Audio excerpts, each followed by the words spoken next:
one of the traits of a successful person in any aspect, whether you're doing business or you're doing trading, which I'm going to be speaking about since we are traders, is you need to have a proper understanding and a top-notch skill of management. I'm not talking about risk management, but just management. And in today's video, we're going to be talking about trade management. In case you've taken a trade, how do you manage it? So there are a couple of things that you have to look out for. And the very first one is this setup here. Is your setup still intact? By setup, I mean the structure, right? The structure that you want to trade. For example, we normally use monthly, weekly, and daily to identify our structures. This is for direction, long-term structure, and intraday structure. So the first question you have to ask yourself when you're doing trade management, or you want to see how your trade is going to move, or is it still valid or it's invalidated, is you have to check, is your structure still intact? Has it been violated or not, right? So make sure you always first check your structure. I know people say that once you take a trade, you're supposed to look at it. That's not true, guys, right? If you're really a trader, if you really do business, just like someone telling you, once you purchase goods and they've come and you've put them in your shop, and maybe someone is selling them on your behalf, you shouldn't be checking them. That's why we have something we call stock taking. You have to always do the management of the business. So the same applies to trading. You always have to check, is the structure I'm trading still valid, right? Then the second one is the target. Has the target been hit? Some people don't use take profits and stop losses. So that's why I have target and invalidations. So have you reached your target or have you reached your invalidation? And also invalidation comes in two ways. Your trade can be invalidated before reaching target or stop loss, right? That takes us to another point which I'm going to speak about on number 4. Then another one is protective measures. For example, if your trade is moving, let's say upwards, and you're in profit, you have to make sure you're protecting your trade, right? Most people don't know how to protect their trades.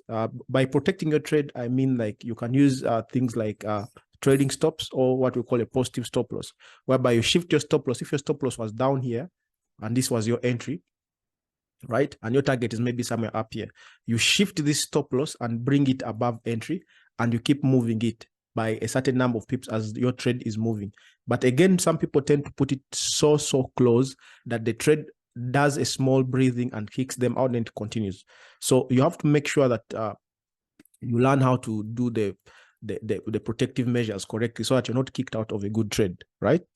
Now, the last one, which affects number 2, is change of direction during moves, which is an aspect that people do not tend to realize, because you've all crammed this, that whenever you take a trade, for some reason, someone online, or it could be me or anyone else, told you that, though I've never spoken that, maybe someone told you that whenever you take a trade, wait for stop loss or take profit. No, we're here to make money. And when you're making money, you have to do management, proper management of the structures that you're trading. Some of these structures change along the way. For example, you may be trading at the normal markets, but that's forex, commodities, and the rest. There is fundamentals involved there, right? So when these things come, sometimes the structure changes along the way. So you cannot leave the money on the table. Let's say you've made your $10,000, $3,000, $1,000, $500, $200. And structure changes, and you clearly see that even your rules tell you that this trade, as the structure has changed, it's going to move in the opposite direction, but I still have a chance to close maybe with $100, $200. It had made $300. So you want to wait for the trade to reverse and hit your stop loss. That's why actually some of you are still failing to grow accounts and also to make withdrawals. And also this will me pass it. You cannot say that I'm focusing on growing my account, yet you're not making withdrawals. First, make yourself comfortable by making withdrawals, then you start growing an account when you're comfortable, right? You cannot start by growing accounts. Let's say you want to grow $100 to $1,000, yet you do not have enough funds to facilitate your living, right? So these are the things that you have to follow, and the exact things that we're going to follow. We're going to remember, we're not just making these videos just for views. We're trying to shorten our journey to the consistent levels, right? I really hope these videos help you guys. So in case you're first time coming here, do not forget to subscribe, because we do produce such value almost week in, week out, right? So we're going to use, if you watch the previous video, if you didn't watch it, I'm going to just attach it. So I'm just going to use the same concepts, and we look at the last trade setup that we did. Of course, we did trade this. If you guys recall V75, we had our higher high, higher low, higher high, And we said that we wanted the market to come back and test this area here. Now, why do I have this blue level here? There's a structure here. Some of you may call it an order block. Some of you may call it untested level here in H1 that was holding price here.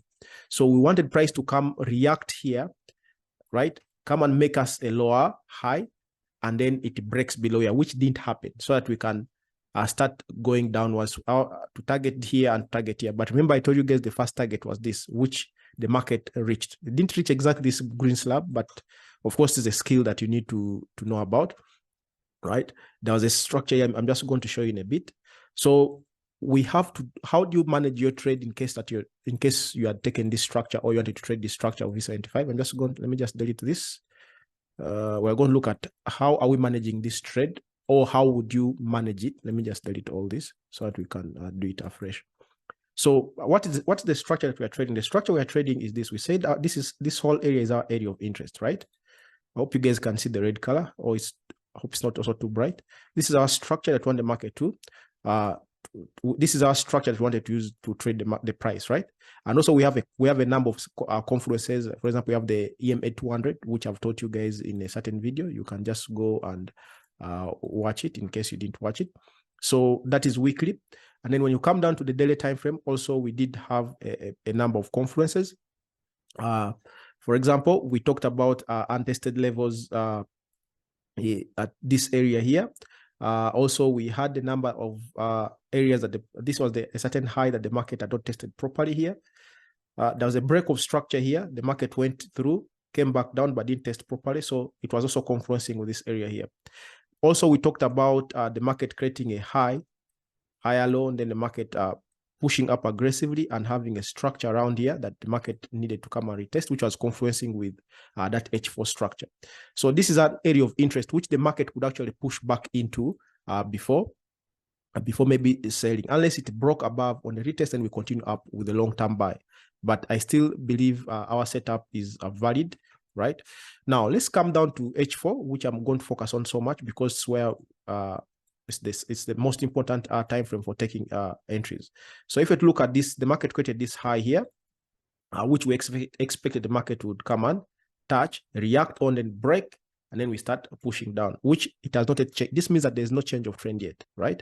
But there was an opportunity for intraday traders, and I mentioned that for you guys. I said that I'm waiting for the market to create a structure, and then the first target would be this one here. Now, since intraday people, we don't use H4, we use H1. You can clearly see that we had something here. I'll just adjust it for you. We had this level here that was holding price. Are you seeing this? You can call it an order block. For us, and our private classes, we call it something different, but you can use this as an order block or untested level, however you want to call it, as long as you understand it. So the market clearly broke down, creating something like a head and shoulders, and properly tested it, and then came back to test this area here. But you can clearly see the market failed to take this level out. So how do you react to this? You don't have to force that the market is, you don't have to assume that now the market has created a head and shoulder, it's going to sell. No, the market has to first break below this area here. And if it had broken, there's a level just slightly below here. It had to react to it to retest here before breaking. So in this scenario here, it means that we are still bullish. We've already changed for a long term, but we changed trend for a short term to come and retest this untested level. Are you getting it? This level here was untested. You can watch in the previous video that we talked about. So we wanted the market to come and test it and react to it. In the process of reacting, it again came back and failed to take out the level. So how do you use this information? You can use this same information to wait for the next opportunity. How are we going to wait for the next opportunity? I'll just delete this. I'll go back to H4. H4 is my favorite. So I'm just going to mark this time frame, this high here, sorry. And also, let me just extend this. And also, I'll just mark this high here, right? So if the market takes out this level here, which one is our target, for especially those who are going to do intraday, we have a neckline here in this area here. And also we have a level here. I'll just mark both of them here. Sorry. I'll just mark this neckline here so that we have the target there. So if the market takes out this level here, for those people who are doing intraday, when the market breaks above here on a weekly test, then you can target the price coming to this area. Then we can see how the market reacts. If it can come back, react to this level, then gives us a lower high, then break, then we can now be targeting the levels that we talked about below. Are we together? So this is one way you can look at it. Then also another way that you can use as a confluence is this trend line. Those who use trend lines, I've always mentioned this, I'm not a big fan of trend lines. So you can clearly see also the trend line is a bit confluencing with the same area. So if the market collides with these confluences, we have this neckline here of the weekly. This is a weekly neckline. So if the market breaks above here, those who are scalping and doing intraday on a weekly test, you can take your trade up to here. So when it collides with this and gives a change of trend, which I've just explained in this video and also the previous video, then you can be looking for taking the trade up to those targets. But remember, there is what we call a swing trade and also what we call intraday. You have to determine what type of trading you want to do. Are you doing swing trading or are you doing intraday? For example, this setup here gave us a retest into this level where I've showed you why it didn't touch exactly this area.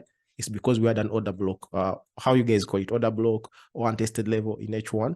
And you can see head and shoulder, retested the neckline, came down, which we have showed you all this, the rules of an AM, the rules of head and shoulder, inverse head and shoulder, and the rest. So now the market failed to take out this level and it's pushing higher. So when it's pushing higher, we have said that we have reached a resistance, right? Excuse me. So if it breaks this resistance on the retest, we are coming into this neckline and then we observe. If this neckline here is broken off weekly on the retest, then we're going to have most likely a long-term buy starting from there. But for now, our structure is still intact, just like how we started with when you want to do trade management. Are you together? Do not fall for that once you take a trade, don't manage it. Just leave it, whether hit stop loss or take profit, right? Don't do that. You have to manage your trades, right? Of course, following rules. Over managing your trade also will lead to emotions. Are we together? I gave you an example of a business owner. You can't just bring in stocks, leave it for whoever is managing the business, and then you don't keep checking. That will result into theft, losing property, and the rest. So that is it. I hope you find value out of this. Have a great week ahead.